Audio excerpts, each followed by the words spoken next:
செங்கல்பட்டு மாவட்டம் மாடம்பாக்கம் பகுதியில் தொடர் இருசக்கர வாகன திருட்டில் ஈடுபட்டு வந்த 3 பேர் சிக்கினர். மாடம்பாக்கம் பகுதியைச் சேர்ந்த ஜெயலட்சுமி என்பவரது இருசக்கர வாகனம் கடந்த சில நாட்களுக்கு முன்பு காணாமல் போயுள்ளது. இதனையடுத்து இருசக்கர வாகனத்தை திருடிய பெரும்பாக்கம் பகுதியைச் சேர்ந்த சரவணன், சுரேஷ், வரதன் ஆகிய 3 பேர் பிடிபட்ட நிலையில் இவர்கள் மதுவுக்கு அடிமையாகி தொடர் திருட்டு சம்பவங்களில் ஈடுபட்டு வந்தது தெரியவந்தது. மேலும் இவர்களிடமிருந்து சுமார் 10 இருசக்கர வாகனங்கள் சிக்கிய நிலையில் திறனற்ற திமுக ஆட்சியில் மதுவுக்கு அடிமையாகி போதை ஆசாமிகள் தொடர் குற்ற சம்பவங்களில் ஈடுபட்டு வருவதாக மக்கள் குற்றம் சாட்டியுள்ளனர். தேனி மாவட்டம் திருச்செந்தூர் பகுதியில் மூடப்பட்டுள்ள அமராவதி அரசு உதவி பெறும் பள்ளியை திறக்க வலியுறுத்தி பொதுமக்கள் காவல் கண்காணிப்பாளர் அலுவலகத்தில் மனு அளித்தனர்.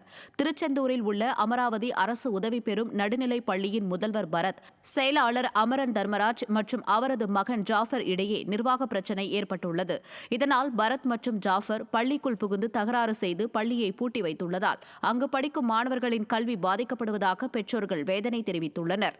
எனவே இந்த பள்ளியை திறக்க வலியுறுத்தி பொதுமக்கள் காவல் கண்காணிப்பாளர் அலுவலகத்தில் மனு அளித்தனர்.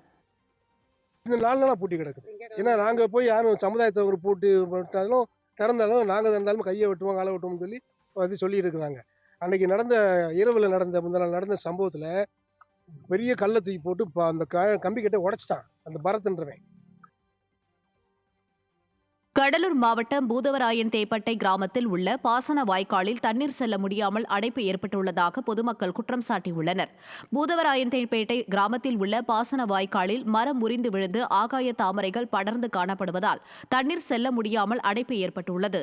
இதனால் வயல்வெளிகளில் தண்ணீர் புகுந்து நடவு செய்ய முடியாத நிலை ஏற்பட்டுள்ளதாக விவசாயிகள் வேதனை தெரிவித்துள்ளனர்.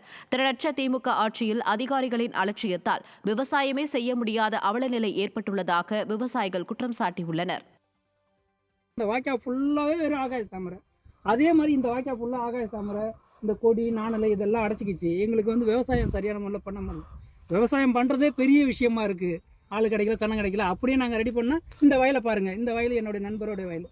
இதை நட வந்த சனங்க நடுல என்ன காரணம் கேட்டாக்க தண்ணி ஃபுல்லாக கட்டிக்கிச்சு.